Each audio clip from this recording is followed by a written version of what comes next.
লাগো তেল কিনবো টাকা নাই, কোরআন পড়বো কি দিয়ে? এই যুবক মদখোর মানুষ মদের আড্ডায় যাচ্ছে মদ খাওয়ার জন্য। যুবকের কানে আওয়াজ গেছে, এইবার যুবক বাড়ির মধ্যে যাইয়া বলে, বালক কান্দিও না, কান্দিও না, আমি যুবক মানুষ মদ খাই, মদ খাইলে কি হবে?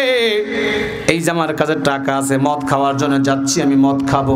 যুবক রে, আমি যুবক মানুষ, বালক তুমি কান্দিও না, আজকে যেই টাকার মদ খাইতাম আমি ওয়াদা দিলাম তোমার কাছে ওই টাকার মদ খাবো না, আমি ওই টাকা দিয়া তোমার কোরআন পড়ার তেল কিনা দিব।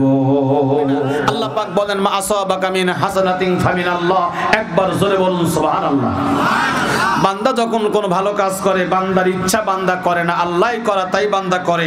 আপনারা যারা আসছেন নিজের ইচ্ছা আসতে পারেন নাই, কে আনছেন? আরো জোরে বলেন আল্লাহ। হেদায়েত কার হাতে? জোরে বলে হেদায়েত কার হাতে? হেদায়েত আল্লাহর হাতে। হেদায়েত কেমনে পায়? আমার নবীজির বাড়ি মক্কায়, নবীজির বাড়ির পাশেই হলো আবু জেহেলের বাড়ি। কার বাড়ি? জোরে বলেন। আবু জেহেল কি কালিমা পড়েছে, মুসলমান হয়েছে, ইসলাম গ্রহণ করেছে? আবু জেহেলের তকদিরে নেই, এজন্য আবু জেহেল ইসলাম কবুল করতে পারে নাই। অথচ নবীর থেকে, বাড়ি থেকে কয়েক মাইল দূরে নবীর প্রিয় সাহাবী সালমান ফার্সির বাড়ি। একটু জোরে বলুন সুবহানাল্লাহ। বন্ধুরা আমার, ভাইয়েরা আমার, আল্লাহর নবী যখন হিজরত করে মদিনায় গেলেন, সালমান ফার্সি নবীজির খবর পেয়ে গেলেন নবী আমার মদিনায় আসছেন, কিন্তু সালমান ফার্সি একজন ইহুদির গোলাম। সালমান ফার্সি চিন্তা করে, বিশ্ব নবীর আগমন হয়েছে মদিনায়, আমি নবীজিকে কোথায় পাবো, কখন পাবো? কালিমা পড়বো, মুসলমান হব, কিন্তু আমি ইহুদির গোলাম, কেমন করে মুসলমান হব? নবীকে কোথায় পাবো? এইবার হযরত সালমান ফার্সি একদিন পাহাড়ের অঞ্চলে গিয়া পাহাড়ের চাপার ভিতরে চাপা কান্না শুরু করেছে। আল্লাহকে ডেকে বলে, আল্লাহ, বিশ্ব নবীর দেখা চাই, আমি কালিমা পড়ে মুসলমান হয়ে যেতে চাই। সালমান ফার্সি কান্দে, চাপা কান্না, জোরে কান্না করতে পারে না, যদি কেউ দেখে ফেলায়, আর যদি ইহুদিকে বইলা দেয়, জোরে কান্না করতে পারে না। এবার সালমান ফার্সি চাপা কান্না কান্দে। হেদায়েত যদি থাকে তকদিরে কেমন করে হয়ে যায়। বিশ্ব নবী আমার, দয়ার নবী আমার, মায়ের নবী আমার ওই রাস্তা দিয়ে দাওয়াতি কাজের জন্য যাচ্ছিলেন। হঠাৎ নবীর কানে কান্নার আওয়াজ ভাইসা আসলো। কে যেন পাহাড়ের পাদদেশে কান্না করে, কে যেন কান্না করে। দয়ার নবী আমার সামনে যেতে পারে না, ওই লোকটার কাছে যাইয়া বলে, এ যুবক, আল্লাহর বান্দা, তুমি কান্না করো কেন? কেন তুমি কান্দো? সালমান ফার্সি বলে, আপনি কে? যেখানে যাচ্ছেন সেখানে যান, আমার দুঃখের কথা, বেদনার কথা আপনার কাছে বলে কোনো লাভ হবে না, আমার কথা আপনাকে বলবো না। দয়া নবী, বিশ্ব নবী আমার বলেন, তোমার নাম কি? আমার নাম সালমান। তুমি কেন কান্দো? আমি এজন্য কান্দি, আমার মনের যে ব্যথা, যে বেদনা আপনার কাছে বলতে চাই না, বলে কোনো লাভ হবে না।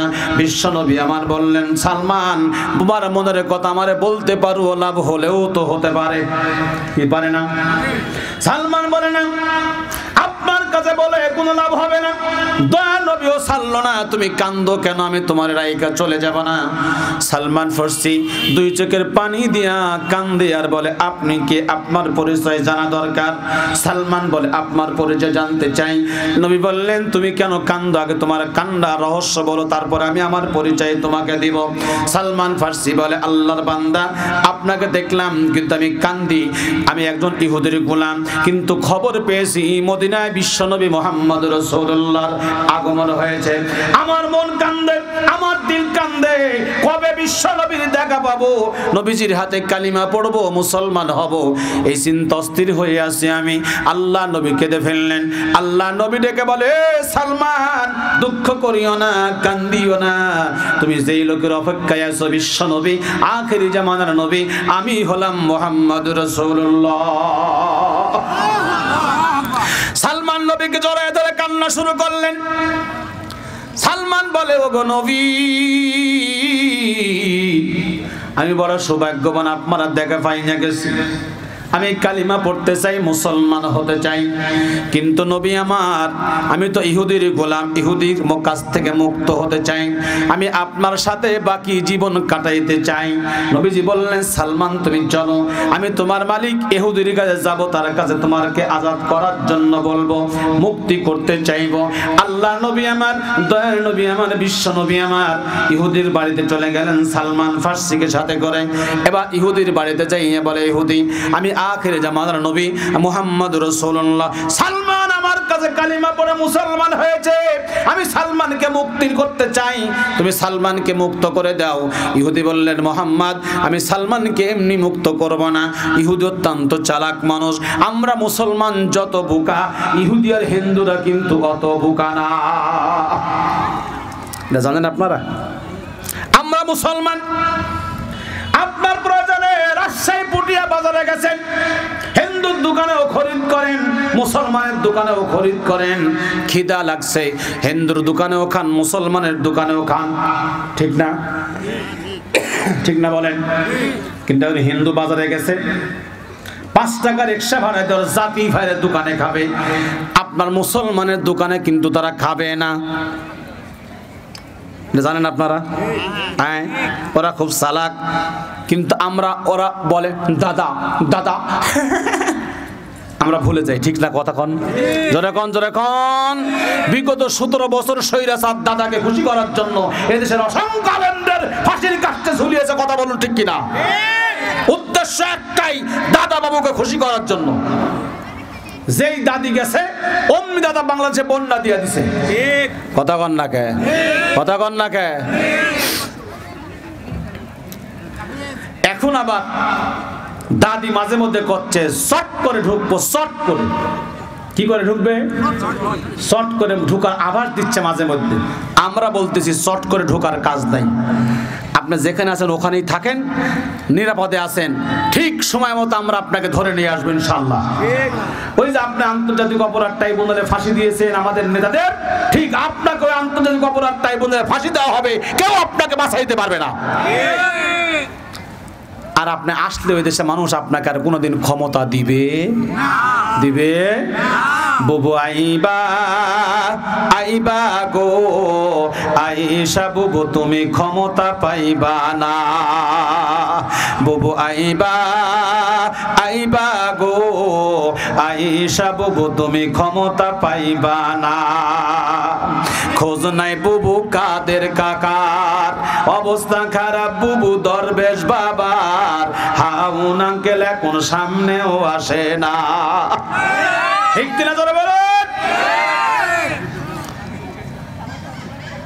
খেলা হবে আজকে। এই আল্লাহর বান্দারা গভীর মনোযোগ লাগান। আল্লাহ নবী আমার, বিশ্ব নবী আমার বললেন ইহুদি তুমি সালমানকে মুক্ত করো। ইহুদি বড় চালাক মানুষ, ইহুদি জানে বিশ্ব নবীর ক্ষমতা আছে না নাই। মুহাম্মদ জানে আখিরে জামানার পয়গম্বর সম্পর্কে, ইহুদি জানে মুহাম্মাদের কাছে যা চাইবো তাই পাবো। আল্লাহ নবী ডেকে বলে সালমানকে মুক্ত করার বিনিময়ে যা চাও তাই পাবা। এবার ইহুদি বললেন মুহাম্মদ আমি তোমার কাছে একটা জিনিস চাইবো। কি চাইবা বলো বলো বলো। এই যে আমার জমিন দেখো, বড় জমিন, এই জমিনে তুমি 1000 খেজুরের গাছ রোপণ করবে। এই খেজুরের চারা রোপণ করার পরে খেজুরের গাছ বড় হবে, খেজুর ধরবে, খেজুর পাকবে। যেদিন আমি সালমানকে মুক্ত করব সেদিন দয়ার নবী আমার বলে আলহামদুলিল্লাহ আলহামদুলিল্লাহ। সাহাবীরা বলে ওগো নবী এটা হলো আরব দেশ, মাটি নয় পাথর, পাথর ফাটাইয়া ফাটাইয়া 1000 খেজুরের চারা রোপণ করা লাগবে। এই চারা থেকে গাছ হবে, গাছ বড় হবে, খেজুর ধরবে, খেজুর পাকবে, এরপরে সালমানকে ইহুদি মুক্ত করবে। আপনি আলহামদুলিল্লাহ বললেন কেন? আল্লাহ নবী ডেকে বলে সাহাবীরা ইহুদি তো সালমানকে আজাদ করতে রাজি হয়েছে, এজন্য আমি আলহামদুলিল্লাহ বলেছি। বাকিটা আমি দেখব। আমার আল্লাহ আমার সাথে আছে, জোরে কোন আছে না নাই? আরো জোরে কোন আছে না নাই? 17 বছর কতজন কত কিছু করলো, কেউ কিন্তু স্বৈরাচারকে তাড়াইতে পারলো না।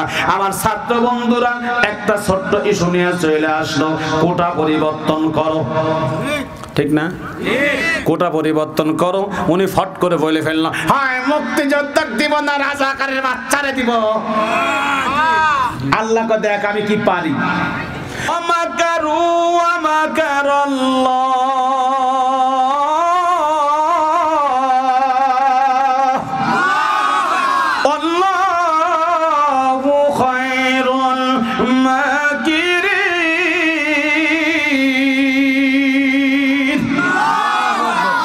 কয় তোরা তো কত মক্কর জানিস, ওই শাহবাগে বিরিয়ানির প্যাকেট সাথে 1000 টাকা, দন্তার সাথে সাইদি তুই রাজাকার তুই রাজাকার, কতে কাদের মোল্লা তুই রাজাকার তুই রাজাকার, কতে কাশেম তুই রাজাকার তুই রাজাকার। কথা কন, যেই বলছে মুক্তিযোদ্ধারা দিব না রাজাকারের বাচ্চারা দিব, সব ছাত্ররা বলল এক দফা এক দাবি, হাসিনা তুই কখন যাবি? কথা কন, ছাত্ররা বলল তুমি কে আমি কে? কে আপনারা বলতে পারবেন না? বলতে পারবেন না? এই আওয়াজ রাস্তা পর্যন্ত যায়, জোরে বলা লাগবে তুমি কে আমি কে। এরা করছে না রে ভাই, আপনার থামেন তো, ওরা কবে এবার তুমি কে আমি কে, এই আপনারা কনকে ওরা কবি তুমি কে আমি কে, এরা আওয়াজ আসতে হচ্ছে ভাই। ও মুরব্বি না, সবগুলো এক জায়গায় হলে জমবে, আওয়াজ বেশি হবে তাই না? এই ছিন্ন ভিন্ন হলে আওয়াজ কম হচ্ছে। এবার কে বলেছে কে বলেছে স্বৈরাচার স্বৈরাচার, ঠিক আছে? স্লোগান দুইটা, এক নম্বরে তুমি কে আমি কে, রাজাকার রাজাকার। কে বলেছে কে বলেছে স্বৈরাচার স্বৈরাচার, তুমি কে আমি কে, কে বলেছে কে বলেছে, দেখ কিরম হচ্ছে। এবার ছাত্ররা বলল এক দফা এক দাবি, কোটা মোটা চাই না, এক দফা এক দাবি, স্বৈরাচার তুই কখন যাবি? মাত্র 45 মিনিট সময়, শাড়ি পরারও টাইম পাইনি। কথাগণ কথাগণ, এ ক্ষমতা কার? এ কুদরত কার? আল্লাহ জমিনকে দিয়েছে, এখন ভেদাভেদ ভুলে বিগত 17 বছর জামাত বিএনপি নির্যাতিত হয়েছে, এখন জামাত বিএনপির ঐক্যবদ্ধ হয়ে এই জমিনকে ইসলাম কায়েম করা দরকার। কথা বলেন কথা বলেন, এই জমিনকে ইসলাম কায়েম করা দরকার, এই জমিন ইসলামের জন্য করা দরকার, আল্লাহ সুযোগ করে দিয়েছে। আমার ভাইয়েরা গভীর মনোযোগ লাগান। এইবার সাহাবীরা বলে গো নবী, এরা কেমন করে সম্ভব? আল্লাহ নবী পবিত্র জবানে বললেন তোমরা খেজুর গাছের চারা জোগাড় করো। সাহাবীরা খেজুর গাছের চারা জোগাড় করলেন, বিচি জোগাড় করলেন। দয়ার নবী আমার বিশ্ব নবী মায়ের নবী, এবার রহমতের নবী, পাথর ফাটাইয়া ফাটাইয়া পাথরের মধ্যে এই খেজুরের বিচিগুলো রোপণ করলেন। 1000 চারা যখন রোপণ করা শেষ হয়ে গেল, দয়ার নবী আমার পানি দিলেন। পানি দেওয়ার পরে আল্লাহ নবী দুটো হাত তোলালেন, আল্লাহ আমার কাজ আমি করেছি, তোমার কাজ তুমি করে দাও। আমার কাজ হলো মাটি ফাটাইয়া চারা রোপণ করা, গাছ তুলে দেওয়ার দায়িত্ব তোমার। আল্লাহ পাকের নবী দোয়া করলেন, দেখতে দেখতে গাছ বড় হয়ে গেল, চারা উঠে গেল, গাছ বড় হয়ে গেল। সুবহানাল্লাহ, কি বাজ্জা কবেন না? গাছ বড় হয়ে গেল, 1000 গাছের মধ্যে খেজুর ধরলো। নবী আমার তাকায় দেখতেছেন, দেখতে দেখতে খেজুর ধইরা গেল, খেজুর পাইকাও গেল। সুবহানাল্লাহ কোন আল্লাহ নবী আমার এইবার ইহুদিকে বলে, ইহুদি তোমার খেজুরের বাগান বুঝে নাও, আমার সালমানকে মুক্ত করে দাও। ইহুদি বাগানের মধ্যে ঢুকে দেখে 999 গাছে খেজুর ধরেছে, কিন্তু একটা গাছে খেজুর নাই। ইহুদি বললেন, মুহাম্মদ তোমাকে বলেছিলাম 1000 গাছে খেজুর আসতে হবে, তাহলে সালমান মুক্তি হবে। 999 গাছে খেজুর ধরেছে, একটা গাছে খেজুর আসে নাই, আমি সালমানকে মুক্ত করতে পারবো না। আল্লাহ নবী ডেকে বলে, সাবিরা রে, সাহাবীরা তোমাদের মধ্যে কে এই চারাটা রোপণ করেছে? আল্লাহ নবীর প্রিয় সাহাবী হযরত ওমর কেঁদে ফেললেন, ওগো নবী আপনি যখন খেজুরের চারা রোপণ করতেছিলেন, আপনার কপাল দিয়ে ঘাম ঝইরা মুক্তার দানার মতো ঘামগুলো ঝরতেছিল। দয়ার নবী আমার, আমি তাকায় দেখলাম আপনার কপাল দিয়ে ঘাম ঝরে। বিশ্ব নবী আমার, আমি আপনাকে একটু ইহসান করার জন্য, আপনার খেদমত করার জন্য নবী ওই খেজুরের গাছটা আমি রোপণ করেছিলাম। আল্লাহ নবী ডেকে বলে, ওমর এই খেজুরের চারা তুমি রোপণ করার কারণে গাছে খেজুর আসে নাই, সারাটা আমার উঠাও। হযরত ওমর সারা উঠালেন। দয়ার নবী আমার মায়ের নবী বিশ্ব নবী এবার সারাখানা আবার নিজের হাতে রোপণ করলেন, পানি দিলেন। আল্লাহ নবী হাত উঠালেন, দোয়া করলেন, আল্লাহ আমার কাজ আমি করেছি, তোমার কাজ তুমি করে দাও। নবী আমার দোয়া করতে দেরি, গাছ উঠতে দেরি নাই, বড় হতে দেরি নেই, খেজুর ধরতে দেরি নাই, পাকতে দেরি নাই। সুবহানাল্লাহ বলেন না জোরে। এবার আল্লাহ নবী ডেকে বলে, এ ইহুদি, তোমার কাজ তুমি বুঝা না, আমার সালমানকে আমার বুকে ফিরাইয়া দাও। ইহুদি বাগানের মধ্যে ঘুরে দেখে 1000 গাছের মধ্যে খেজুর পাইকা গেছে। সুবহানাল্লাহ বলেন। 1000 গাছের মধ্যে খেজুর পাইকা গেছে। আল্লাহ নবী আমার, বিশ্ব নবী আমার, দয়ার নবী আমার বলে, ইহুদি তুমি আর সালমানকে ধরে রাখতে পারবা না। ইহুদি বলে, নবী আমি আপনার কাছে ওয়াদা করেছিলাম 1000 খেজুরের গাছে খেজুর ধরলে আমি আপনার হাতে আমি সালমানকে মুক্ত করে দিব। ওগো আল্লাহ নবী, আজকে শুধু সালমানই মুক্ত হবে না নবী, আমি আপনার কাছে ওয়াদা দিলাম এই মুহূর্ত থেকে আমি সালমানকে মুক্ত করে দিলাম। দয়ার নবী প্রেমের ছবি আর আসবে না দুনিয়ায়, বলেন না সবাই। দয়ার নবী করুণ ছবি আর আসবে না দুনিয়ায়। হাসরের দিনে উম্মত বিনে, হাসরের দিনে উম্মত বিনে নবী যাবে না বেহেশতে। দয়ার নবী করুণ ছবি আর আসবে না জগতে। চিল্লায়া বলুন মারহাবা। আমার বন্ধুগণ, আমার ভাইরা, বলছিলাম হেদায়েত আল্লাহর হাতে। জোরে বলুন কার হাতে? হেদায়েত যদি না থাকে তকদিরে হেদায়েত কিন্তু আসে না। আবু জেহেল কোরআন শুনছে, একদিন দুদিন নয়, অসংখ্য দিন আবু জেহেল কোরআন শুনছে, কিন্তু তকদিরে হেদায়েত নাই। এজন্য কোরআন তার কাছে, কোরআনের আলো, তার নূরের, কোরআনের আলো, কোরআনের নূর তার অন্তরে প্রবেশ করে নাই। এবার আবু জেহেলের বাড়ির কাছে আমার নবীর বাড়ি, কিন্তু হেদায়েত জুটে নাই। বিশ্ব নবী আমার, দয়া নবী আমার, আল্লাহ রাব্বুল আলামিন নবীর উপরে দীর্ঘ 23 বছরে কোরআন নাজিল করেছেন। জোরে বলুন কত বছরে? 23 বছরে কোরআন নাজিল করেছেন। 23 বছরে কোরআন নাজিল কেন করলেন? আল্লাহ রাব্বুল আলামিন বলেন, আমার নবী যখন যে সমস্যার সম্মুখীন হয়েছেন সমাধান করেছেন কোরআন।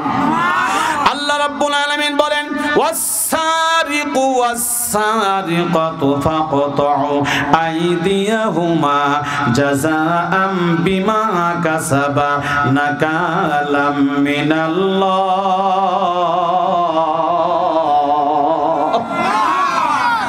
চোর আর সুন্নি চুরি করলে হাত কেটে দাও। চোর হলো পুরুষ মানুষ, সুন্নি হলো মহিলা মানুষ। চোর কি বাংলাদেশে খালি পুরুষই আছে না মহিলাও আছে? জোরে বলেন। চোর সুন্নি চুরি করলে হাত কেটে দাও, এই আইন কি বাংলাদেশে আছে? চোর দিন যাচ্ছে, বাড়তেছে না কমতেছে? হ্যাঁ, দিন যাচ্ছে, চোর বেড়ে যাচ্ছে।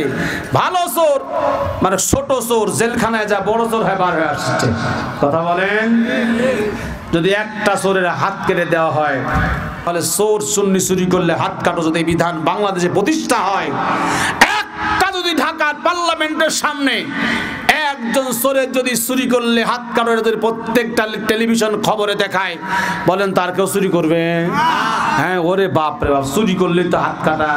একটা জিনাখোরকে যদি জীবালোককে পাথর মেরে হত্যা করা হয়, আজ সব টেলিভিশন প্রচার করে, বলেন তো আর কেউ জিনা করবে? মেয়ে মানুষ রাস্তা দিয়ে যদি যাওয়ার সময় পেট পিট বের করে যাবে, পুটিয়া মোড়ে পুলিশ আলকাতরা নিয়ে দাঁড়িয়ে থাকবে, পেট পিট বের করে যাবি তো আলকাতরা মেরে দেওয়া হবে, গরম গরম। কেউ যাবে? আমার মনে হয় শীত 12 মাস থাকা দরকার, ঠিক না? এখন আর পেট পিট বের করে যাস না, যা দেখ কিরম লাগে। 12 মাস শীত থাকলে মহিলারা ঠান্ডা হবে, ঠিক না? আমার ভাইয়েরা গভীর মনোযোগ লাগান। কোরআন যদি বাংলাদেশের সংসদে যায়, বাংলাদেশের পার্লামেন্টে যায়, আর যদি সুরের আইন বন্ধ করে, জিনার আইন বন্ধ করে, মদের আইন বন্ধ করে, গাঞ্জার আইন বন্ধ করে, এদেশে কিন্তু আর কোনো ভেজাল থাকবে। আল্লাহ বলেন মুসলমান সরকার যখন ক্ষমতায় যাবে, আল্লাযীনা মাক্কান্নাহুম ফিল আরদ আকামুস সালাহ ওয়া আতুজ যাকাহ ওয়া আমারু বিল মারুফ ওয়া নাহা আনিল মুনকার। মুসলমান সরকার যখন ক্ষমতায় যাবে, মুসলমান সরকার ক্ষমতায় যাওয়ার সাথে সাথে 4টা বিল পাস করবে। জোরে বলেন কয়টা? 1 নম্বরে নামাজের বিল পাস করবে। নামাজ বাধ্যতামূলক পড়া লাগবে। আমার দেশে নামাজ ইচ্ছা হলে পড়ে, না হলে পড়ে না।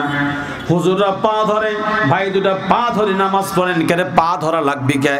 আজান হবে মসজিদে, আল্লাহু আকবার, পুলিশ লাঠি নিয়ে দাঁড়ায় থাকবে, মসজিদে যাবি না, পাছায় বাড়ি লাগাবে। হ্যাঁ, তারা হজে গেছেন, তারা দেখছেন সৌদি আরবে আজান যখন হয় একটা দোকান খোলা থাকবে না, আপা নামাজ আগে, নামাজ পরে বিক্রি। আমার ভাইয়েরা গভীর মনোযোগ লাগান।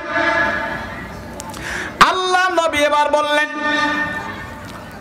দীর্ঘ 23 বছরের নবীর উপরে কোরআন নাজিল হলো। কারণ হলো আমার নবী যখন যে সমস্যার সম্মুখীন হয়েছেন, সমাধান করেছেন কোরআন। কারণ হলো চুরি করলে হাত কাটো, জিনা করলে বিচার আছে, চোখ মারলেও কিন্তু বিচার আছে। জোরে কান আছে না নাই?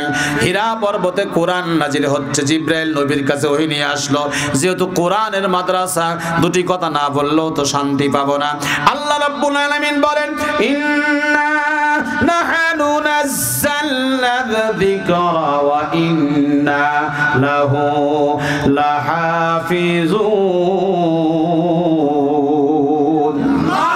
নিশ্চয়ই কোরআন নাজিল করেছে আমি, হেফাজত করব আমি, তোমরা কেউ ঠেকাইতে পারবা না।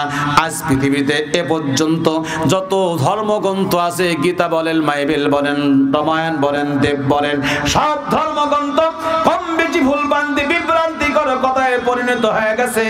কিন্তু মুসলমানের শ্রেষ্ঠ গ্রন্থ আল কোরআন আজ পর্যন্ত কতজন পরিবর্তন করার চেষ্টা করেছে? একটা আয়াত দূরের কথা, একটা জের জবর নুক্তা পর্যন্ত পরিবর্তন করতে পারে না।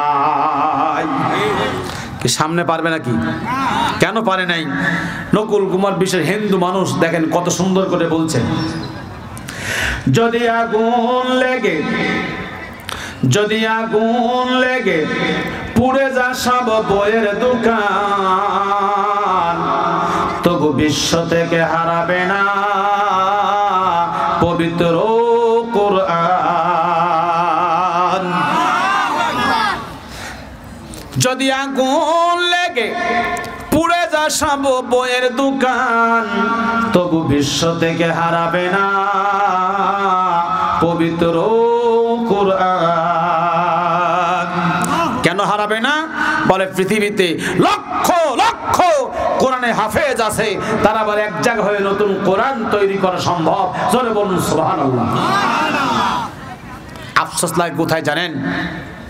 এই বাংলাদেশ 56,000 বর্গ মাইল দেশে হাজার হাজার হাফেজে কোরআন আছে, আছে না নাই? এদেশে হাফেজদের কোনো মূল্যায়ন করা হয় না, ঠিক না? বাংলাদেশ থেকে ইন্ডিয়া খেলতে যায়, পাকিস্তান খেলতে যায়, অস্ট্রেলিয়া খেলতে যায়, খেলোয়াড়দের লক্ষ লক্ষ টাকা পুরস্কার দেয়, গাড়ি দেয়, বাড়ি দেয়, নারীও দেয়। একাই থাকবি, অস্ট্রেলিয়া যায়, বউ নিয়ে যা, এটা হালাল বউ না, ঠিক না?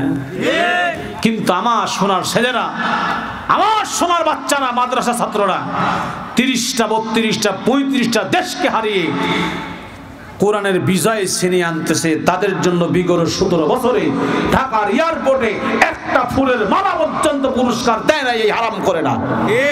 কথাগণ সামনে আমরা এমন সরকার দেখতে চাই বাংলাদেশে যারা কোরআনের মূল্যায়ন করবে। আমার পরিষ্কার বক্তব্য এই, আগামী নির্বাচনে কোরআনকে মাইনাস করে যারা এই ক্ষমতা আসতে যাবে, তারা কিন্তু আর ক্ষমতা আসতে পারবে না। আগামী দিনে ক্ষমতা আসতে হলে আলেমদেরকে সাথে করে এই ক্ষমতা যেতে হবে, ঠিক না? কারণ মুসলমান এখন বুঝতে শিখেছে আগামী দিনের বাংলাদেশ মুসলমানের বাংলাদেশ। আমরা দেখতে পাচ্ছি পূর্ব দিকে সূর্য যেমন সত্য, পশ্চিম দিকে সূর্য ডুবা যেমন সত্য, আগামী দিনের বাংলাদেশ ইসলামের বাংলাদেশ তেমনি সত্য। আর কেউ কিন্তু ঠেকাইতে পারবে না। আমার ভাইয়েরা গভীর মনোযোগ লাগান। হীরা পর্বতে কোরআন নাজিল হতেছে, জিবরাইল নবীর কাছে ওহী নিয়ে আসছে। জিবরাইল নবীর কাছে ওহী নিয়ে আসছে, ইকরা বিসমি রাব্বিকাল্লাযী খালাক, পড়ুন গো নবী। নবী বলে পড়তে জানি না। আবার বলে পড়ুন, বলে পড়তে জানি না। বারবার বলে পড়তে জানি না। কিন্তু নবী পড়তে না জানলে কি হবে? নবী মুখস্থ করার জন্য বারবার করে চেষ্টা করে যায়। আল্লাহ নবীকে ডেকে বলে, লা তুহাররিক বিহি লিসানাকা লিতাজালা বি। নবী গো, কোরআন মুখস্থ করার জন্য আপনাকে চেষ্টা করতে হবে না। ওয়ালাকাদ ইয়াসসারনাল কুরআনা লিযিকরি ফাহাল মিন মুদ্দাকির। কোরআন মানুষের জন্য পড়া, কোরআন মানুষের জন্য বোঝা আমি আল্লাহ সহজ করে দিয়েছি। কোরআন মানুষের জন্য বোঝা সহজ যদি না হবে, কোরআন যদি মানুষের পক্ষে মুখস্থ করা সহজ না হবে, 9-10 বছরের বাচ্চা 30 পারা কোরআন কেমনে মুখস্থ করে? ঠিক না বলেন? আল্লাহ সহজ করে দিয়েছেন। যে লোকটা 10 পৃষ্ঠার একটা বই লিখেছে, 10 পৃষ্ঠার একটা বই, বলেন তো এই লোকটাকে বলা হয় 10 পৃষ্ঠার তুমি বই লিখছো, যেমন করে লিখছো 5টা পৃষ্ঠা মুখস্থ করে শোনাও, বলেন তো পারবে? হ্যাঁ, পারবে না। কিন্তু 30 পারা কোরআন আমার আল্লাহ এমন করে নাজিল করেছে, আমার 10 বছরের বাচ্চা 30 পারা কোরআন মুখস্থ করে দাঁড়িয়ে দাঁড়িয়ে শোনায়, রমজান মাসে খতমে তারাবি পড়ায়। তাহলে কোরআনের বরকত আছে না নাই? জোরে বলেন। কোরআনের বরকত কত! এই কোরআনের সঙ্গে যে লাগে তারই দাম বাইরা যায়, আর যে তার সাথে দুশ্মনী করে তারই দাম কমে যায়। ঠিক বাচ্চা বইয়ের সাথে করি। জোরে বলেন। আমি উদাহরণ দেই বন্ধুরে, শিমুলের কাঠ কোরআনের সঙ্গে যখন লাগা যায় দাম বাড়ে না কমে? দাম বাইরা যায়। বাবা মরার পরে কাপড়ের কাপড় দিয়া 2টা গিলাপ বানিয়ে দিছেন, যেই মাত্র কোরআনের সাথে লাগা গেছে অমনি কোরআনের ওই গিলাপের দাম বাইরা গেছে। ওই পা থেকে ওর সাথে 1বার 2বার না, কমসে কম 3বার চুমা খাবে, আল্লাহকে বলবে আল্লাহ ভুল হয়ে গেছে মাফ করে দেন। কথা বলুন ঠিক কিনা? এই কোরআনের সঙ্গে যারাই লাগে তাদের দাম বাইরা যায়, যারাই দুশ্মনী করে তাদের দাম আমার আল্লাহ কমায় দেন। আমার বন্ধুরা গভীর মনোযোগ লাগান। আল্লাহর একজন যুবক বান্দা মদখোর মানুষ, মদ খাওয়ার জন্য মদের আড্ডায় যায়। গভীর মনোযোগ দিয়ে কথাটা শুনবেন। কোরআনের খেদমত করার কারণে আল্লাহ কেমন করে বান্দার দাম বাড়ায়, কেমন করে মাফ করে দেয়। মদখোর মানুষ মদ খাওয়ার জন্য মদের আড্ডায় যাবে। এবার এই যুবক বান্দা যখন মদের আড্ডায় যাচ্ছে মদ খাওয়ার জন্য, আল্লাহর বান্দা রাস্তার পাশে একটা বালকের বাড়ি, এই বালক মাদ্রাসায় পড়ে, কোরআন পড়ে। এবার বালকের মাও নাই, বাবাও নাই, এতিম মানুষ। আমার ভাইরা নো ডিস্টার্ব, সময় আমার সামনে বেশি নাই, লম্বা কথা বলবো না। এইবার যুবক মানুষ মদ খাওয়ার জন্য যায়। দিলের কান্দে কথাটা শুনবেন রে মুসলমান। মদ খাওয়ার জন্য যখন যায়, রাস্তার ধারে বালকের বাড়ি, এতিম মানুষ, বাবাও নাই, মাও নাই, কোরআনুল কারীম পড়ে, মাদ্রাসায় পড়ে। আজ থেকে 10-15 বছর আগে আমরা দেখেছি গরিব মানুষের ছেলে ছাড়া মাদ্রাসায় পড়তো না, যারা স্কুলে পড়া পারতো না, এতিম মানুষ, অসহায় মানুষ, তাদেরকে মাদ্রাসায় দিত। আলহামদুলিল্লাহ এখন অনেক ধনী, অনেক কোটিপতির ছেলেও কিন্তু মাদ্রাসায় পড়ে, কারণ তারাও বুঝেছে মাদ্রাসা ছাড়া উপায় নাই। টাকা যার যত বেশি অবৈধ, তার ছেলে তত নষ্ট, তত ভণ্ড, মদখোর আর গাঁজাখোর। কথা কন না? যে যত আরাম করে, যে যত হারাম কামাই করে, যে কামাই যত করে হারাম, তার নাই তত আরাম। টাকার পাহাড় আছে কিন্তু সন্তান মদ খায়, গাঞ্জা খায়। এই আল্লাহর বান্দারা, লম্বা সময় আমার হাতে হবে না, সময় সংক্ষেপ। এইবার যুবক মানুষ মদ খাইতে যায়। বালক সন্ধ্যার পরে কারেন্ট নাই, তেল কিনবে, বাতির টাকাও নাই। ছোট্ট বালক কান্না করতেছে বসে বসে, আল্লাহ এতিম মানুষ আমি, বাবা নাই, মা নাই, গরিব মানুষ, অসহায় মানুষ আমি, আল্লাহ গো তেল কিনবো টাকা নাই, কোরআন পড়বো কি দিয়ে? এই যুবক মদখোর মানুষ মদের আড্ডায় যাচ্ছে মদ খাওয়ার জন্য। যুবকের কানে আওয়াজ গেছে। এইবার যুবক বাড়ির মধ্যে যাইয়া বলে, বালক কান্দিও না, কান্দিও না, আমি যুবক মানুষ মদ খাই, মদ খাইলে কি হবে? এই যে আমার কাছে টাকা আছে, মদ খাওয়ার জন্য যাচ্ছি, আমি মদ খাবো। যুবক রে, আমি যুবক মানুষ, বালক তুমি কান্দিও না। আজকে যেই টাকার মদ খাইতাম, আমি ওয়াদা দিলাম তোমার কাছে ওই টাকার মদ খাবো না, আমি ওই টাকা দিয়া তোমার কোরআন পড়ার তেল কিনা দিব। যুবক চলে গেছে দোকানে, দোকানদারকে যাইয়ে বলে ভাই 1 জারকিন তেল দেন। 1 জারকিন তেল নিছে, যুবক জারকিন মাথায় উঠাইছে, দোকানদারের কাছে বলে দোকানদার ভাই, আমি একজন মদখোর মানুষ, জীবনে আজকে থেকে আর কোনোদিন মদ খাবো না। আল্লাহু আকবার, জোরে বলেন। আজকে কোনোদিন আর মদ খাবো না। যে টাকার মদ খেতাম প্রতিদিন একটা বালকের কোরআন পড়ার ব্যবস্থা করে দিব আমি। আজ থেকে মদ খাবো না। যেই টাকার মদ খেতাম ওই টাকা দিয়ে আমি এই বালকের কোরআন পড়ার তেলের ব্যবস্থা কইরা দিব। জীবনে কত গুনাহ করছি, দেখি আমার আল্লাহ মাফ করে কিনা, দেখি আল্লাহর জান্নাত কত দূরে। হে ফুলবাড়ির মুসলমান ভাইরা, আমার আল্লাহ নবী বলেছেন তোমরা 2টা গুনাহ করবা না। যখন কয়টা গুনাহ? 2টা গুনাহ যদি না করো, যদি ইবাদত একটু কমও করো, তাও পরে তুমি জাহান্নামে যাবা না। যদি জাহান্নামে তুমি যাও, শাস্তি ভোগ করার পরে আল্লাহ, আমার আল্লাহ তোমাকে জান্নাতের ব্যবস্থা করে দিবে। 2টা গুনাহ করতেই থাকো, নামাজ পড়বে, রোজা করবে, হজ করবে, যাকাত দিবে, তোমার জন্য কিন্তু জান্নাত নাই, জান্নাত নাই। যখন তো কয়টা গুনাহ শোনা দরকার আছে না নাই? শুনবেন আপনারা। এই 2টা গুনাহ আপনারা করতেই থাকেন, সংশোধন না হন, সংশোধন না যদি করে কবরে যান, কবরে যাওয়ার পরে সংশোধন করার সুযোগ নাই। যদি আপনি সংশোধন না করে কবরে যান, আপনার জন্য কোনো জান্নাত দূরের কথা, জান্নাতের সুগ্রাণও পাবেন না। যে 2টা গুনাহ আমাদের অনেকের মধ্যে আছে, বিশেষ করে রাজনীতি যারা করে তাদের মধ্যে কিন্তু বেশি আছে। মেম্বার যারা হয়, চেয়ারম্যান যারা হয়, এমপি যারা হয়, জনপ্রতিনিধি যারা হয়, রাজনীতি যারা করে, অনেক সামসাও আছে মানুষকে দুর্নীতি করে। কথা কন না কে? যা করো দুনিয়ায়, দুনিয়ার আইন থেকে বাঁচার জন্য পিআইকে ঘুষ দিয়ে মাস্টার রুল রেডি করে দুনিয়ার আইন থেকে বাঁচতে পারো। আল্লাহর আইন থেকে কিন্তু বাঁচার কায়দা দরকার আছে। আমার আল্লাহ বলেন ইকরা কিতাবাকা কাফা বিনাফসিকাল ইয়াউমা আলাইকা হাসিবা। দুনিয়ায় যা করেন আপনি, কেউ যদি না দেখে, কে দেখে? কিরামান কাতিবিন 2 কান্দে আছে। কিরামান কাতিবিন রোজ হাশরের দিন, কিরামান কাতিবিন রোজ হাশরের দিন আল্লাহর দরবারে যদি করে অভিযোগ, সেদিন আমরা সবাই বলবো আমরা ছিলাম দয়ার নবীর লোক। যদি এই কথা বলতে পারি তাহলে কিন্তু আমরা আল্লাহর কাছে মাপ পাবো। আমরা কি সবাই দয়ার নবীর লোক? হ্যাঁ, এই আল্লাহর বান্দারা গভীর মনোযোগ লাগান। নবীর লোক যদি হইতে চান, নবীর আদর্শ মানতে হবে, নবীর রাজনীতি মানতে হবে। আপনার জীবনে সবকিছু নবীর তরিকায় হওয়া লাগবে। নবী যা করেছেন তাই হবে আপনার জীবনে। ইলেকশন, ভোটাভুটি, ক্যানভাস, রাজনীতি সব নবীর আদর্শে হওয়া লাগবে। এই কয়েকজন বললেন, আর সবাই যে বললেন না, সব নবীর আদর্শে হওয়া লাগবে।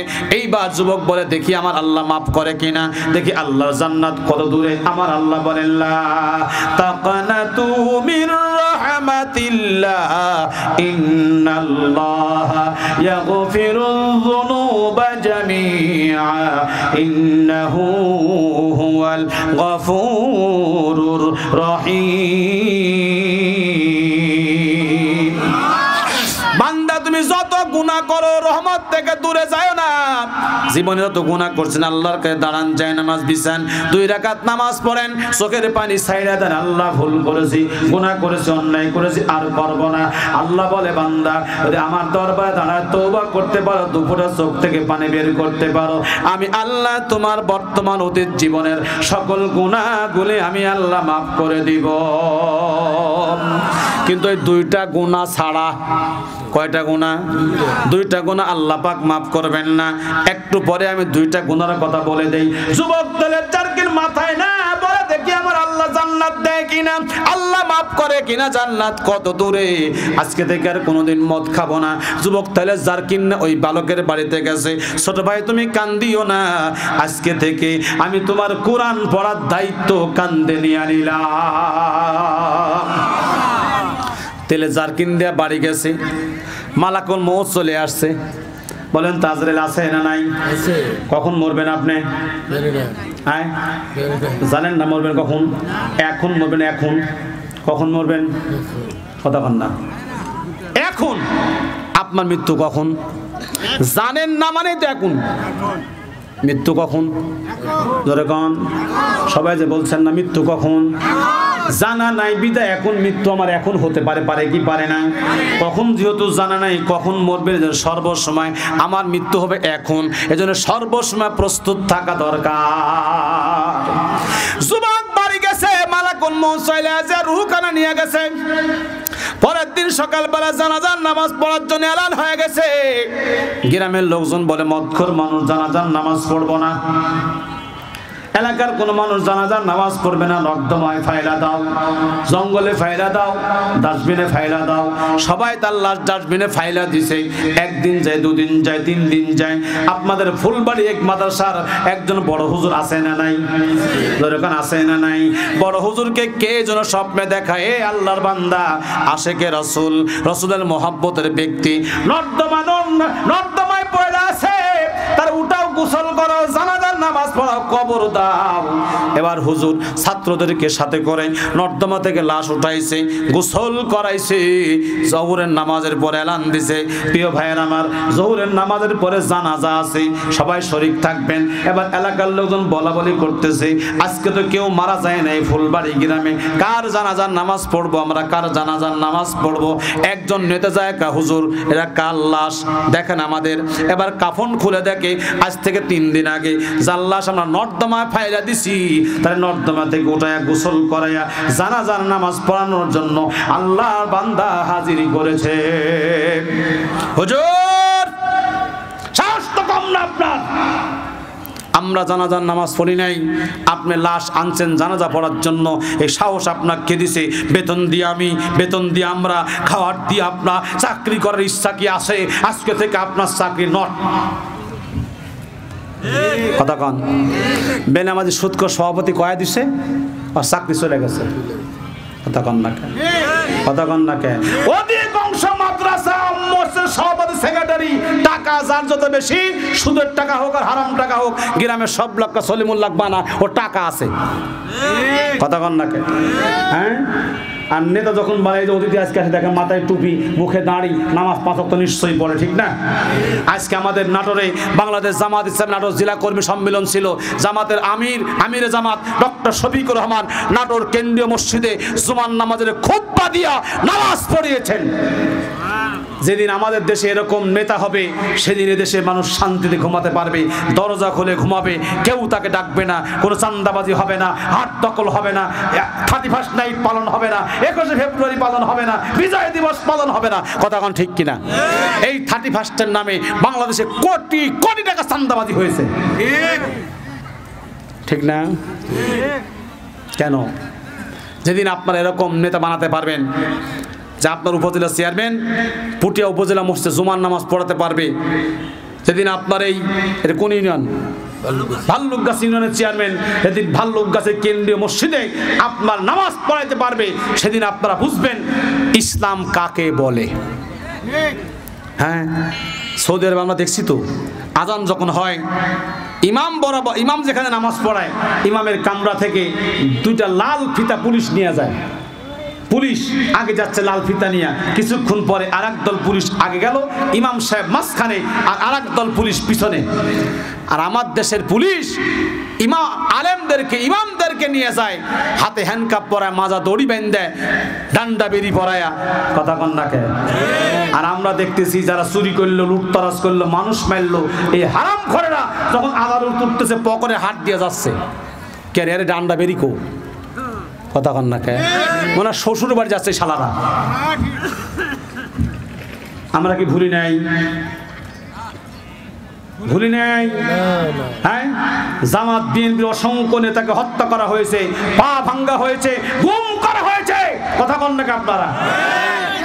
কিন্তু এরা ধরতেছে মনে হয় শ্বশুর বাড়ি যাচ্ছে। ভাই, একটার হাতে হ্যান্ডকাপ নাই, একটার মাজার রশি নাই, একটার ডান্ডা বেড়ি নাই। কে রে? খালি মোল্লারে ডান্ডা বেড়ি দেওয়া লাগবি? এই জাতির ভাগ্যের পরিবর্তন কবে হবে? এই আল্লাহর বান্দারা গভীর মনোযোগ লাগান। এইবার এলাকার একজন মাতাব্বরকে, হুজুর আপনার সাহস তো কম না, আমরা যার লাশ নর্দমা ফাইলা দিছি, আপনি তার লাশ তুলে আনছেন কবর দেওয়ার জন্য, জানাজা পড়ার জন্য, আপনাদের খাওয়াই আমরা, পড়াই আমরা। আমি তো মনে করি বাংলাদেশের মানুষ মনে করে আলেমদের 4 কাম। জোরে কোন কয় কাম? 1 নাম্বার কাম হলো 1 নাম্বার বিয়া পড়ানোর লাগিয়া। কি কন? 1 নাম্বার কাম কি? বিয়া পড়ানোর লাগিয়া। 2 নাম্বার বাচ্চা হলে আজান দেওয়া। 3 নাম্বার ওরা যখন মরিবে আমরা দিব জানাজা। 4 নাম্বার ওরা দিবে তালাক, আমরা দিব ফতোয়া। ঠিক। এই 4 কাজের জন্য মোল্লা করা মনে করে, কিন্তু না না না, মোল্লার 4 কাজ না। মোল্লা যেমন মসজিদে ইমাম, যেদিন সমাজের ইমামতি করতে পারবে, সমাজের নেতৃত্ব দিতে পারবে। ইমাম মাগরিবের 3 রাকাত নামাজ, তো 2 রাকাতে ভুল করে, আপনারা কি চুপ থাকেন না? লোকমা দেন। তো 2 রাকাত নামাজ পড়া ইমাম সাহেব ডানে বামে সালাম ফিরাতে চায়, পিছন থেকে যে নামাজ নাও পড়ে তাও কয় আল্লাহু আকবার, আল্লাহু আকবার। এর না বললে কয় হয়নি হয়নি। এরকম দেখছি তো, মুসল্লি কয় হয়নি হয়নি, মানে আল্লাহু আকবার কোহালে গোড়া জানে না, বুঝছেন? এখন পিছন থেকে করছে হলো না, হলো না। কি হলো না? নামাজ হলো না। ওদের নামাজ পড়ে না, লোকমা কি করে দেওয়া লাগে সেটাও দিতে পারে না, কিন্তু যে নামাজ পড়ে সে কিন্তু আল্লাহু আকবার বলবে, ঠিক না বলেন? ইমাম ভুল করে লোকমা দেন। সমাজের ইমাম নেতা যদি ভুল করে, তার লোকমা দেওয়ার সুযোগ আছে? লোকমা দেওয়ার সুযোগ নাই। যেদিন আপনি সমাজের নেতার লোকমা দিতে পারবেন, বুঝবেন সেদিন আপনার সমাজ সুন্দর চলবে, এর আগে কিন্তু সুন্দর হবে না। এইবার বলে হুজুর আপনার সাহস কম না, এলার দাফন করা হবে না। আমার দরকার আছে, আলহামদুলিল্লাহ। জোরে কোন আল্লাহু আকবার, আরো জোরে কোন আল্লাহু আকবার। এই আল্লাহর বান্দারা, এইবার এলাকার সব মানুষ বলে কেন হুজুররা জানাজার নামাজ পড়বে? একটু শুনে নেই। আমরা তো আল্লাহ নর্দমা ফাইলা দিছি, হুজুররা কেন জানাজার নামাজ পড়বে? বড় হুজুর বলে শোনেন শোনেন, আমাকে কে যেন স্বপ্নে বলেছে আশিকে রাসূল, মহব্বতের মানুষ, নবীর মহব্বতের মানুষ জঙ্গলে পড়ে আছে, ওই লাশটা তুলো, গোসল করাও, দাফন পড়াও, কবরস্থ করো। এজন্য আমি লাশটা তুলে আনছি। আর একজন বলতেছে হুজুর আপনি যারা আশিকে রাসূল বললেন, নবীর মহব্বতের মানুষ বললেন, জীবনে লোকটা কি এমন ভালো কাজ করেছে এমন কেউ কি বলতে পারবে? কেউ কোনো কথা বলে না, বলে না। এবার দোকানদার আইসা বলে আমার একটা ভালো কাজ জানা আছে। কি তুই ভালো কাজ জানো? কি ভালো কাজ জানো? দোকানদার বলে গতকাল সন্ধ্যার পরে এই যুবক আমার দোকানে গেছে, কেরোসিনের তেল কিনছে, একটা বালকের নাকি কোরআন পড়ার তেলের ব্যবস্থা করে দিবে। তেলের জারকিন মাথায় নেয় আর বলে আল্লাহ জীবনে কোনোদিন মদ খাবো না, দেখি আমার আল্লাহ মাফ করে কিনা, দেখি আমার আল্লাহর জান্নাত কত দূরে, আল্লাহ আমাকে জান্নাত দেয় কিনা। তেলের জারকিন নিয়ে ওই বালকের বাড়িতে চলে গেছে। পরবর্তী আমি কোনো ঘটনা জানি না। এবার সবাই বলে বালক এখানে আছে নাকি? বালক বলে লাব্বাইক আমি আছি। কি ঘটনা? বলো বলো বলো, কি ঘটনা তুমি বইলা দাও। এবার বালক বলে আমি কোরআন পড়ি, মাদ্রাসায় পড়ি, কিন্তু আমার বাবাও নাই, মা নাই, এতিম মানুষ আমি, এই দুনিয়ায় কেউ নাই, আমার কোরআন পড়বো তেলের কেনার টাকাও নাই। সন্ধ্যার পর আমি কান্দি, আমি কোরআন পড়বো কি দিয়ে, তেল কিনবো কি দিয়ে। এমন সময় এই যুবক রাস্তা দিয়ে যাচ্ছিলেন, আমাকে বলে ভাই তোমার কান্দার দরকার নাই, আমি একজন মদখোর মানুষ, মদ খাই, এই যে আমার পকেটের মধ্যে টাকা আছে, আজকে থেকে ওয়াদা করলাম মদ খাবো না, এই টাকা দিয়ে তোমার তেল কিনে দিব। এই যুবক বাজারে গিয়ে তেলের জারকিন নিয়ে আসছে। তেলের জারকিন বলে তেল আমাকে দিয়ে বলে ভাই কান্দিও না, এই যে তেল দিয়ে গেলাম, যতদিন তুমি কোরআন পড়বা আর আমি যতদিন বাইচা থাকবো, কোরআন পড়ার দায়িত্ব আমি নিজের হাতে নিলাম। গ্রামের সবাই হতভাগ হয়ে গেল। এই আল্লাহর বান্দা মদখোর মানুষ কোরআনের মহব্বতে ওয়াদা করলো জীবনে কোনোদিন মদ খাবো না, আর কোনোদিন খাবো না। আমি যেই কথা আপনাদের কাছে বলছি, কোরআনের সাথে লাজ লাগবে যারা, তারা কিন্তু দামি হয়ে যাবে, আর কোরআনকে অসম্মানী করবে যারা, তারা কিন্তু বেদামি হয়ে যাবে। পক্ষান্তরে কোরআন মানবে যারা, জান্নাতে যাবে তারা। আল্লাহর বান্দা নাম হলো বিশর হাফি। মদারু মানুষ মদ খায়, মদের আড্ডায় যায়, যাবার সময় দেখে রাস্তার মধ্যে আল্লাহর কোরআনের একটা টুকরা পড়ে আছে, কাগজের মধ্যে লেখা আছে বিসমিল্লাহির রহমানির রহিম। আরবি লেখা দেখলেন, বিশর হাফি উঠালেন, এবার বাড়িতে নিয়ে গেলেন, মাকে বলে, মা ও মা দেখো এখানে কি লেখা আছে, কি লেখা আছে? মা বলে, বাবা এখানে তোর প্রভুর নাম লেখা আছে। মা, প্রভুর নামটা কোথায় রাখবো, কোথায় রাখবো প্রভুর নাম আমি? মা বলে, বাবা তোর প্রভু হলো সম্মানিত, তোর প্রভু হলো দামি প্রভু, এই প্রভুর নাম যেখানে সেখানে রাখা যাবে না, এই প্রভুর নাম উঁচা জায়গা রাখতে হবে। বিশর হাবিব মহিলা মুক্ত করে আল্লাহর নাম উপরে রাইখা দিছে, উপরে রাইখা দিয়ে আল্লাহর বান্দা বিশর হাফি মদ খাওয়ার জন্য চলে গেছে। মদ খায়, জন্মের খাওয়া খাচ্ছে, টাল হয়ে পড়ে আছে, বেহুশ হয়ে পড়ে আছে।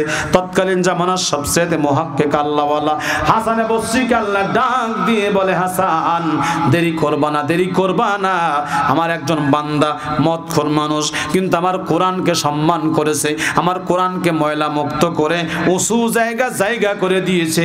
বিশর হাফিরে যা যা যা, আমি আল্লাহ তারে ময়লা মুক্ত করে তার নামখানা আমি ওলির দপ্তরেতে লিখে দিলাম। বিশর হাফি মদ খায় পড়ে আছে। হাসান বসতি যাইয়া বলে, বিশর, এ বিশর। তাকাইছে, মদখোর মানুষ তাকাইছে। হাফি বল, মিশর হাফিকে হাসান বসরি বলে, মিশর রে উঠ উঠ উঠ, চল ওযু কর, গোসল কর, ওযু কর, গোসল কর, দেরি করিস না, দেরি করিস না, তোর কপাল খুইলা গেছে, তোর কপাল খুইলা গেছে। হুজুর কি হইছে? আমার কপাল কেমনে খুলছে? এ মিশর হাফি, আমার আল্লাহর নামকে তুই সম্মানিত করেছিস, আমার আল্লাহর নামকে তুই ময়লা মুক্ত করেছিস, আমার আল্লাহ তোর আচরণে খুশি হইয়া গেছে, আমার আল্লাহ তোর নাম ওলি দপ্তরিতে লিখে তোরে ওলি বানায়া দিছে।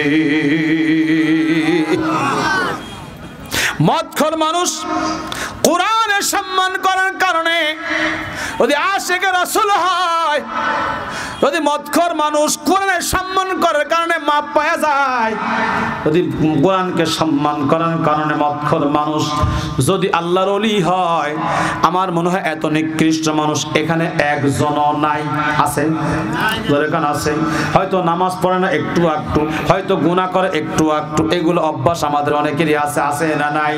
কিন্তু বন্ধু আমার, যদি একটু যায় নামাজ বিছান আর 2 রাকাত নামাজ পড়ে আল্লাহর দরবারে দাঁড়ায় কোন, আল্লাহ জীবনে ভুল করেছি, অন্যায় করেছি, আল্লাহ তুমি আমাকে মাফ করে দাও। আল্লাহ নবীর প্রিয় সাহাবী দাহিয়াতুল কালবি প্রবীণ সাহাবী, আল্লাহ নবী রহিনাদের ইতিহাস কিতাবের মধ্যে লেখে, জিবরাইল ফেরেশতার শুরুতেই দাহিয়াতুল কালবি নবীর কাছে, ওই জিবরাইল দাহিয়াতুল কালবির চেহারায় নবীর কাছে ওহী নিয়ে আসতেন। আল্লাহ নবী আমার এই নবীর চেহারা, দাহিয়াতুল কালবির চেহারা ওহী নিয়ে আসতেন। দাহিয়াতুল কালবি নবীর কাছে গেছেন, ইয়া রাসূলুল্লাহ আমি কালিমা পড়ব, মুসলমান হব। রাসূল বলে, দাহিয়াতুল কালবি তুমি কালিমা পড়বা, মুসলমান হবা? জি হুজুর আমি কালিমা পড়ব, মুসলমান হব। আমার জীবনে কি গুনাহ আল্লাহ মাফ করবেন? রাসূল বলে, তুমি কি গুনাহ করছো, কি গুনাহ করছো? দাহিয়াতুল কালবির নবী, আমার জীবনে এমন কোনো গুনাহ নাই যেটা আমি করি না, সব গুনাহ করেছি গো নবী, এমনকি নিজের কন্যা সন্তান পর্যন্ত কবর দিয়েছি। মক্কার একটু অদূরে একটা কবরস্থান, জিন্দা কবরস্থান, যেখানে মক্কার মানুষ মেয়ে সন্তানকে কবর দিয়েছে। যদি কোনো হাজি জিন্দা কবরস্থানের পাশে গিয়ে দাঁড়ায়, একবার চক্ষু বন্ধ করে, যার মধ্যে মানুষত্ব আছে এমন একটা মানুষ নাই, চোখের পানি ফালায়া কান্দে না। ওই জিন্দা কবরস্থানে নবী সাহাবী দাহিয়াতুল কালবির মেয়েকে কবর দিয়েছে। রাসূল বলে, ওগো নবী, এ দাহিয়াত তুমি জীবনে কি গুনাহ করছো? দাহিয়া বলে নবী সব করছি, আমার জীবন্ত মেয়েকে কবর দিছি। একবার আমি 15 দিনের সফরে বের হলাম, লম্বা সফরে বের হলাম, আমার স্ত্রী গর্ভবতী। বললাম শোনো শোনো শোনো, যদি ছেলে হয় রাইখা দিও, মেয়ে হলে অপেক্ষা কইরো না, অপেক্ষা কইরো না, মেয়ে হলে জিন্দা কবর দিয়া দিও। নবী গো বহুদিন সফরের পর আইসা দেখি আমার ঘরে পূর্ণিমার চাঁদের মধ্যে একটা মেয়ে হাঁটতেছে। আমি সইতে পারলাম না, রাগান্বিত হয়ে গেলাম। জিজ্ঞাসা করলাম স্ত্রীটা কে? তোমার মেয়ে। আমার মেয়ে? আমার মেয়ে হলো তো থাকবার কথা না, ছেলে হলে থাকবার কথা। মেয়েটা তো সুন্দর হয়েছে, মা খুশি হয়ে নাম রাখছেন জামিলা। সুবহানাল্লাহ কোন। দাইয়ার মনে মনে খুব রাগ হয়ে গেল, এ মুখ আমি কেমনে দেখাবো মক্কার মানুষের কাছে? আমি মেয়ে সন্তানের বাপ কেমনে মুখ দেখাবো? দেরি করলাম না, আমার স্ত্রীকে বললাম, এ স্ত্রী মেয়েটাকে সাজায় দাও, আত্মীয়র বাড়িতে বেড়াইতে নিয়ে যাব। বউ আমার বুঝলো না আমার ষড়যন্ত্র, আমার মেয়েকে সাজায় দিল। আমি বেড়ানোর জন্য মেয়েটাকে লইয়া গেলাম একটু দূরে। যায় যখন ওই জিন্দা কবরস্থানে কবর খুঁড়ি, মক্কার সরজরা পাথরের টুকরাগুলা কুচিগুলা যখন আমার দাড়িতে লাগে, চুলের মধ্যে লাগে, আমার মেয়ে দাহিয়াতুল কালবিন, আমার মেয়ে জামিলা পাশে দাঁড়ায়া আমার চুলের বালুকোনা, চুলের দাড়ির বালুকোনা ছাইড়া ফালায় দেয়। ডাক দিয়ে বলে, আব্বা এত কষ্ট তুমি কার জন্য করতেছো? এত কষ্ট তুমি কার জন্য করতেছো? আমি বললাম, এত কষ্ট কেন করবি, কার জন্য করে একটু পরে বুঝতে পারবি। কবর যখন খোঁড়া শেষ হয়ে গেল, আমি দাহিয়াতুল কালবি মেয়েটাকে বললাম, মা দেখো দেখো কি দেখা যায়, কি দেখা যায়। আমি যখন কবরের পাশে আমার মেয়ে দাঁড়িয়ে গেল, ধাক্কা দিয়ে ফেলে দিলাম, ফেলে দেওয়ার পরে পাথর নিক্ষেপ শুরু করে দিলাম। যখন মেয়েটার মাজা পর্যন্ত হয়ে গেল, মাজা পর্যন্ত যখন গায়েরা গেছে, আমি ডাক দিয়ে বললাম, আমার মেয়ে ডাক দিয়ে বলে, আব্বা আমাকে তুমি মাফ করে দাও, জীবনে কোনোদিন মক্কা নগরী থাকবো না, মক্কা ছেড়ে চলে যাব অন্য দেশে, এই মুখ কোনোদিন তোমার দেখাবো না। না না না, আমি মেয়েটাকে ছাড়লাম না। একটা পাথর এত জোরে আমার মেয়েটার বুক বরাবর মাইরা দিলাম, মেয়েটার রক্ত ফিনকি দেয়া বের হলো। আমাকে চিৎকার করে বলে, আব্বা আমারে মাফ করে দাও, মাইরো না মাইরো না, আমি মক্কায় থাকবো না, মুখ তোমার দেখাবো না, ভিক্ষা করে খাবো গো বাবা, জীবনে কোনোদিন মক্কায় থাকবো না। নবী গো আমার মনে কোনো দয়া হলো না, আমি মেয়েটাকে মাইরা ফেলাইলাম পাথর চাপা দিয়া। নবী গো এত বড় গুনাহ কি আমার আল্লাহ মাফ করে দিবে? আল্লাহ নবী ডেকে বলে, দাহিয়া এত বড় গুনাহ তুই কোন দিন করছস বাবা? এদিন তুই বুঝোস নাই, হারাম হালাল বুঝোস নাই, নে অন্যায় বুঝোস নাই। এই গুনাহ যখন তুমি করছো বাবা, এত বড় কঠিন গুনাহ যখন তুমি কালিমা পড়বা, আমার আল্লাহ এত বড় কঠিন গুনাহ তোমারে মাফ কইরা দিবে। আর একটু জোরে হবে না সুবহানাল্লাহ?